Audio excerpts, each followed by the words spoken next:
Si Shea ay isang ulilang bata na muling isinilang sa ibang mundo matapos niyang aksidenteng makaharap ang kanyang kapalaran. Sa mundong iyon, 7 Diyos ang nagkaloob sa kanya ng isang cheat leveling system na nagbigay sa kanya ng napakataas na stats at lakas para maging isa sa pinakamakapangyarihang tao. Isang araw, habang pauwi si Shay, napansin niyang nagkakagulo ang mga tao na tumatakbong palabas ng isang tindahan. Dalawang babae ang nadapa sa tabi niya at may magnanakaw na nagwawasiwas ng kutsilyo habang papalapit sa kanila. Sa halip na tumakbo palayo, sumugod si Shay at tanakal ang magnanakaw. Sinabihan niya ang dalawang babae na tumakas, ngunit hindi niya agad napansin na may dugo nang umaagos mula sa kanyang tiyan. Sa takot, tumakas ang magnanakaw. Sa huling sandali ni Shay, masaya siyang nailigtas niya ang dalawang babae, ngunit nais din niyang hindi sila umiyak dahil sa kanya. Unti-unting naglaho ang kanyang ulirat. Pagmulat niya, natagpuan niya ang sarili sa isang misteryosong silid. Isang maid ang umiiyak habang tinatawag siyang Tain. Lalo siyang nalito nang biglang may babae na yamakap sa kanya at tinanong kung naaalala pa niya ang kanyang ina. Hindi niya maintindihan ang nangyayari, ngunit nang tumingin siya sa salamin, nagpanik siya nang makita kung sino na ang kanyang naging anyo. Matapos siyang manatili sa coma ng 1 linggo, inakala ng maid na si Sylvia na ang kanyang lagnat ang nakaapekto sa kanyang alaala. Inutusan ng ina ni Cain si Sylvia na maghanda ng sopas. Pagkaalis nila sa kwarto, nagtataka pa rin si Cain kung paano siya naging bata. Naisip niya kung isa na ba siyang tunay na anime protagonist. Pagkagising ni Cain, agad niyang naisip na may kakaiba, kaya hindi siya nag-aksaya ng oras at sinimulan niyang halugugin ang buong silid, nagbabaka sakaling may makita siyang overpowered na sandata. Wala siyang nahanap at mukha pa rin siyang normal na bata. Akala ni Sylvia ay nahihi siya, ngunit ang totoo, napaiyak si Cain dahil pakiramdam niya ay nawala ang kanyang pagkalalaki. Pagkaalis ni Sylvia, inayos ni Cain ang lahat ng impormasyong nakuha niya mula sa kanya. Ang pangalan niya ngayon ay Cain Von Silford. Isang 3 taong gulang na anak ni Garm at Sarah, at may kapatid na babae na si Rin. Si Garm ay isang mataas na ranggong Margrave at namumuno sa hukbong nagpoprotekta sa hangganan ng kaharian laban sa kagubatan na ng mga halimaw. Mayroon din siyang pangalawang asawa, si Maria, na nanganak sa dalawang mas nakatatanda pang kapatid ni Cain. Natuwa si Cain nang malaman niyang may mga halimaw sa mundong ito. Sinabi ng maid na may mga adventurer din na gumagamit ng mahika, at lalo siyang na-excite. Nangako si Sylvia na tuturuan siya ng magic kapag natuto na siyang magbasa, kaya nagsimula siyang mag-aral agad. Nang marinig ni Cain ang tungkol sa mahika, napagpasyahan niyang gugustuhin niyang dito na mamuhay. Sa dati niyang mundo, namatay na ang kanyang mga magulang at ang huli niyang kamag-anak, ang kanyang lolo, ay kamakailan lamang pumanaw. Wala na siyang babalikan. Sa hapunan, nalaman ni Garm na marunong nang magsulat si Cain at sinabi ni Rin na marunong na rin siyang mag-math. Inakala ni Sarah na mataas ang talino ng kanilang anak, ngunit sinabi ni Cain na malaking tulong sa kanya si Sylvia. Dahil dito, nagduda ang mga magulang kung bakit bigla itong naging mas masipag mag-aral. Ipinakita ni Sylvia ang gatas na nakuha niya mula sa ina ni Cain at sinabi ni Garm na sana ay naroon siya upang makita yon. Ipinaliwanag ni Cain na gusto niyang matutunan ng lahat tungkol sa mundong ito upang maging adventurer. Pinuri siya ni Garm sa kanyang motibasyon at pagkamausisa. Sa huli, pinayagan siyang basahin ang lahat ng aklat tungkol sa mahika na nasa kanilang tahanan. Binalaan siya na hindi niya magagamit ang mahika hanggang mabanyagan siya sa edad na 5. Sa tingin ng kanyang ina, imposible rin naman para sa kanya na gumamit ng mahika bago iyon. Ngunit sa kabilang banda, nakabuo na si Cain ng apoy sa kanyang kamay. Napagtanto niya na kayanan niyang gumamit ng magic at habang sinusubukan ng susunod niyang spell, napaso ang kamay niya at nawalan siya ng kontrol.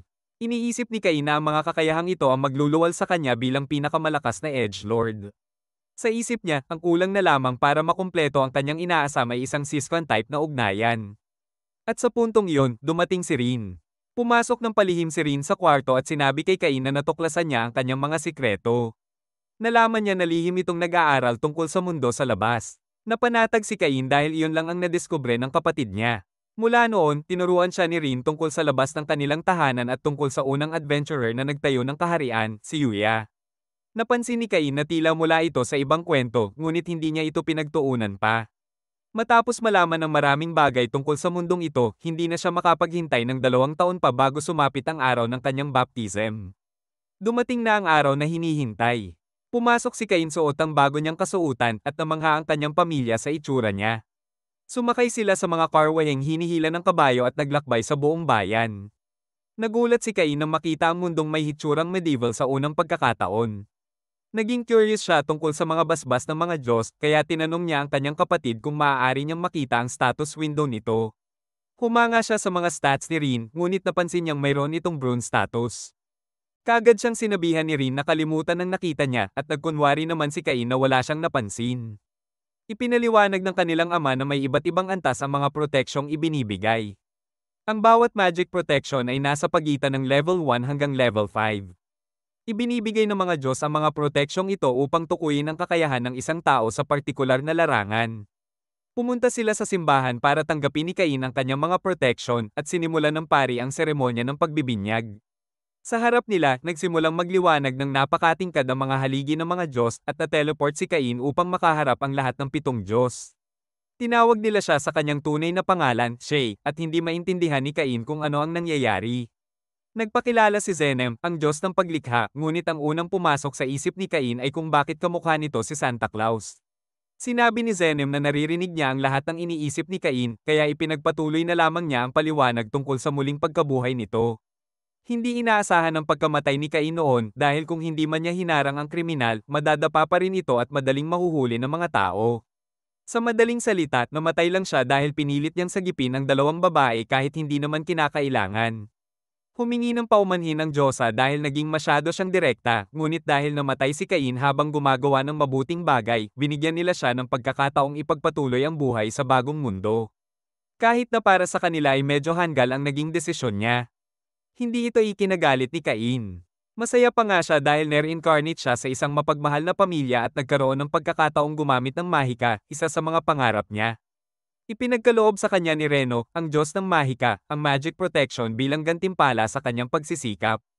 Si Zenem ay nagbigay rin ng sarili niyang protection at sumunod ang Diyos ng digmaan na lalo pang nagpalakas kay Cain. Ang Diyos ng teknolohiya ay lumapit at pinagkalooban siya ng mas malawak na isipan upang tumigil sa mga padalos-dalos na gawain, lalo na pagdating sa mga babae. Pagkatapos ay lumapit ang Diyos ng lupa at ibinigay sa kanya ang pinakamataas na protection, ang kapangyarihang magpaunlad ng plot. Sinabi ni Zenem na makikita ni Cain sa kanyang status window ang epekto ng lahat ng proteksyong natanggap niya bago ito tumawa at ibinalik siya sa mundo. Nagulat ang pari dahil hindi pa niya nakita kailanman na lumiwanag ng ganoon ang mga estatwa ng mga Diyos. Dahil dito, agad na hiniling ni Garm na makita ang status window ng anak niya. Ngunit nakaramdam si Cain ng masamang kutob. Kaya tumakas siya papunta sa banyo upang silipin muna ito. Mas masama pa ang nakita niya kaysa inaasahan niya. Lahat ng protection niya ay level 10, doble sa pinakamataas na antas na umiiral sa mundong iyon.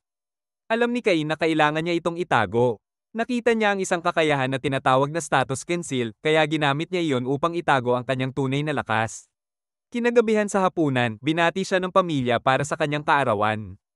Tinanong siya ni Garm kung maaari na nilang makita ang kanyang status window. Kaya ipinakita niya ito sa harap ng lahat.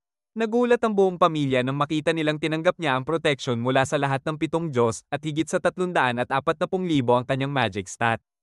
5 taong gulang pa lang siya, ngunit mas malakas na kaysa sa karamihan ng mga mage sa buong kaharian. Dahil dito, nataranta ang kanyang ama at pinapirma sa kanya ng pangakong hindi niya ibubunyag ang kanyang stats. Sumang-ayon si Cain at natulog na. Sa kanyang silid, nakita niya ang notebook tungkol sa summon ng magic. At dahil wala si Sylvia para pigilan siya, sinubukan niyang isagawa ang kanyang unang summoning upang makakuha ng isang cute na hayop sa bakuran ng mansyon. Aktibado ni Cain ang summoning circle. Pero imbes na cute na hayop, isang higanteng halimaw ang lumabas mula rito. Napasigaw sa takot sina Parma at ang kanyang kapatid, eksaktong tulad ng nangyari noon. Pero ngayon, nangako si Cain na magiging iba ang resulta. Rumisponde siya kagad at sinugod ang halimaw, ngunit tinamaan siya nito at tumilapon palayo. Maging ang sikmura niya ay parang naduraj sa lakas ng suntok. Sa kabila ng matinding sakit, nangako si Cain na hindi na niya hahayaang umiyak muli ang mga taong mahalaga sa kanya. Nais niyang protektahan sila. Ginamit niya ang lahat ng natitirang enerhiya sa katawan para mag-cast ng spell na nagpawala sa halimaw. Habang nakahiga siya sa sahig, natanong niya ang malambot na tenga ng pusa at naisip na sana ay nahawakan niya yon kahit minsan pa. Nais niyang hindi na muling magpaiyak ng kahit sino at natakot siya na baka tuluyan na siyang mamatay. Sa mundong ito, naunawaan niya na ang lakas niya ay may kakayahang magligtas ng iba. Sa araw ng kanyang birthday ceremony, tinanong siya ng kanyang ama kung ano ang nais niyang maging sa hinaharap. Ibinunyag ni Cain sa lahat ang kanyang sagot. Nang tanungin si Cain kung ano ang pangarap niya balang araw, sinabi niyang gusto niyang maglakbay sa iba't ibang lugar at tumulong sa kahit anong uri ng tao. Para maprotektahan ang mga ngiti ng lahat, desidido siyang maging isang adventurer. Dahil sa tindi ng determinasyon sa boses niya, nangako si Garm na kukuha siya ng tutor para kay Cain. Sa kwarto, iniisip ni Cain kung ano kaya ang magiging itsura ng kanyang magiging tutor. Maya-maya, dumating na ito. Dahil sa sobrang tuwa, tumakbo siya papunta sa bintana at aksidenteng nag-teleport palabas. Diretso sa isang napaka-komportableng bagsak.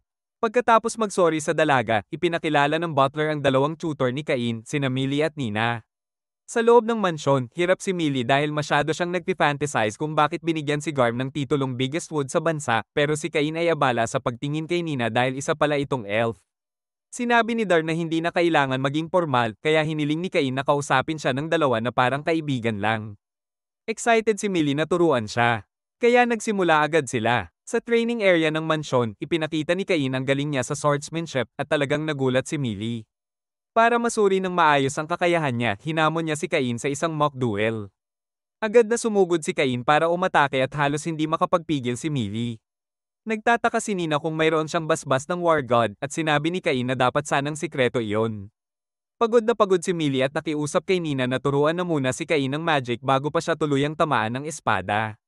Ibinunyag ni Nina na may level 3 magic protection siya, ngunit natutunan na ni Cain ang lahat ng basic. Ipinakita niya ang kakayahan niyang gumamit ng magic mula sa lahat ng elemento at sobrang lakas ng mga spell niya na tumatagos pa sa stone targets. Sinabi ni Cain na may protection din siya mula sa Magic God at nagsimulang kabahan si Millie dahil mukhang wala na silang maituturo sa kanya. Pagkatapos noon, kumuha si Cain ng tuwalya mula sa kanyang item box at doon napagtanto ng dalawang babae na halos wala na silang maituturo sa batang ito. Kung doon lang sila magte-training sa loob, baka tuluyan niyang masira ang buong manor, kaya iminungkahi ni Cain na lumabas na lang sila ng mansyon para mag-aral. Hindi pa siya nakakalabas kailanman, kaya para kina Millie at Nock, mas mabuti ring i-expose siya sa labas. Ipinaliwanag nila kay Garm na masisira ang mansyon kung ipagpapatuloy nila ang training sa loob. At nagpanik si Garm nang mapagtantong ganito na kalakas ang anak niya sa murang edad. Alam niyang darating ang araw na ito, pero umaasa siyang mas mahihinog pa sana si Cain bago lumabas. Sa bandang huli, pumayag siyang palabasin ito basta't nangakong hindi papasok si Cain sa kagubatan.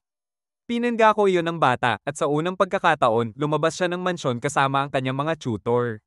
Sinimulan nila ang pagsasanay sa magic at hiniling kay Cain na ipakita ang isang intermediate level spell. Agad naghanda si Cain ng fire spell at pinakawalan ito sa bato. Sa lakas ng tama, tumilapon ang dalawang babae at nag-iwan ng malaking hukay kung saan naroon dati ang bato. Nagtaka sila kung napagod ba siya matapos gumamit ng ganoong kalaking mana, pero hindi man lang pinagpawisan si Cain at tinawanan pa ang nagawa niya. Biglang napansin ni Millie ang presensya ng mga kalaban at isang rabbit monster ang tumalon mula sa damuhan para salakayin siya, pero nagmintis ang atake ni Millie. Sumugod ang rabbit kay Cain. Ngunit mabilis niya itong naiwasan at pinatumba gamit ang air bullets. Naisip ni Millie kung ibebenta ba niya ang monster drops, pero gusto ni Cain ipakita ito sa pamilya niya kaya inilagay niya ito sa kanyang item box. Namangha si Millie dahil ilang taon na siyang nag-iipon para makabili ng magic bag na mas mahina pa kaysa sa item box ni Cain. Samantala, ginamit nila ang kanyang search ability para i-scan ang paligid hanggang 300 metro upang hanapin ang mga monster. Nagustuhan ni Cain ang ginawa niya kaya sinubukan niyang kopyahin ang spell. Nang i-cast niya ito, nahanap niya hindi lang ang lokasyon kundi pati ang eksaktong bilang ng 4 na rabbit monsters, bagay na ikinagulat ni Na dahil bihira ang nakakagawa noon. Agad siyang tumakbo papunta roon at sinabi ni Millie kay Na na mas mabuti nang tanggapin nilang hindi na nila kayang tapatan ng talento ni Cain. Magkakasama nilang tinalo ang mga rabbit, ngunit may isang tumakas. Sinubukan ni Cain na habulin ito, ngunit agad siyang pinigilan ni Millie at sinabing bawal siyang pumasok sa kagubatan dahil may mga legendary monsters na naninirahan doon. Tuwing ilang dekada, sinusubukan ng mga monster na lusubin ang lungsod, kaya ganoon katibay at kataas ang kanilang pader. Alam ni Cain kung gaano ito kadelikado, pero lihim din niyang pangarap na balang araw ay masilip ang loob ng kagubatan. Kinagabihan, napansin niyang naabot na niya ang level 8 matapos lang pumatay ng ilang rabbit. Nang sinuri niya kung bakit napakabilis ng pag-angat ng level niya, nakita niyang dahil ito sa title na God Chosen na nagbibigay sa kanya ng 100 times na XP. Hindi lang yun, bawat level up ay nagbibigay sa kanya ng 100 times na ability points. Napagtanto niyang kung magpapatuloy ito, baka balang araw ay maging banta siya sa buong bansa.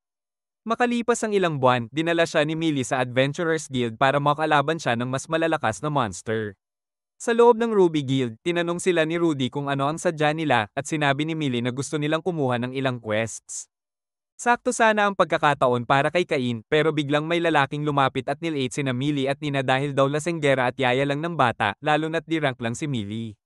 Sinabihan pa niya ito na iwan na si Cain para raw ipakita niya kung ano ang tunay na di pinagsabihan siya ni Nina na lumayo, pero nainis ang lalaki, si Cross, at bigla niyang binuhat si Nina habang dalawang kasama niya ang pumihil kay Millie. Paabot na si Cross para hawakan ang mukha ni Millie nang biglang hinawakan ni Cain ang braso niya. At malamig na sinabi, hindi ko hahayaang bastyusin mo ang mga tutor ko. Nagpakiusap si Millie kay Cain na tumakbo, pero umiling siya, oras na raw para magsimula siyang mag-train. Sinalubong niya ang mukha ni Cross ng isang malakas na sampal. Mabilis nakabawi si Cross at sinubukang suntukin si Cain, pero iniiwas lang ito at ginuho ang footwork niya. Matapang na ipinakilala ni Cain ang sarili, pero sige pa rin si Cross sa pag-atake. Humugot ito ng kutsilyo at sumugod ng hindi kapani-paniwala ang bilis. Pero dodging lang ng dodging si Cain hanggang sa mismong talong ng espada ay nahawakan pa niya gamit lang ang mga daliri bago niya ito ibinato palayo. Naglabas pa ng kutsilyo ang dalawang kasama ni Cross at tinutukan si Millie, pero mabilis silang pinabagsak ni Cain at sinipa palabas. Tumakbo si Nina at niyakap si Cain, sabay pangakong siya naman ang poprotekta sa kanya sa susunod. Nagpasalamat si Cain sa lahat ng oras na ibinigay ni Millie at Nina sa kanya. Umaasa siya na sa pamamagitan ng mga magic bag na ginawa niya para sa kanila, maipapakita niya kung gaano siya nagpapasalamat. Kinuha niya ang mga materyales mula sa Blood Ogre at Earth Dragon na tinalo niya sa kagubatan. Sinabi niya na huwag silang mag-alala dahil ordinaryong bugs lang ang mga iyon na hindi makapagdadala ng sobra.